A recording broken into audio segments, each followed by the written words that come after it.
Good morning everyone. আজকে আমি আবার মাঠে চলে গেছি। যাওয়ার সময় দেখো খুব সুন্দর একটা কালী ঠাকুরকে আমি দেখতে পেলাম। আর সামনে এগিয়ে আরও একটা প্যান্ডেল ছিল, যেখানে আমি ভেবেছিলাম আরও একটা কালী ঠাকুর দেখতে পাবো, কিন্তু না, সেখানে কোনো কালী ঠাকুর ছিল না, সেটা আপাতত ভাসান হয়ে গেছে। তারপরে একবারে ডিরেক্ট তোমাদের নিয়ে যাই রূপনগর ঘাটে। তোমরা যারা চুঁচুড়াতে থাকো তারা জানো যে এটাকে রূপনগর ঘাট বলে, আর যারা থাকো না তারাও দেখে নাও আমার ফোনের থ্রুতে, ক্যামেরার থ্রুতে, ভিডিওর থ্রুতে, যাই বলে থাকো না কেন। আর সকালবেলা বেরিয়ে এত সুন্দর মাইন্ডটা লাগছিল না, কি বলবো। আর দেখো, এটা দেখাতে আমি একবারেই ভুলি না। আর তোমাদের মনে একটা প্রশ্ন জাগবে, এটা আবার কি?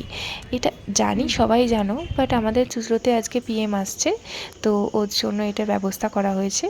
আর তারপরে দেখো আমি সুন্দর করে বসে বসে খালি ভিডিও করে নিয়েছিলাম।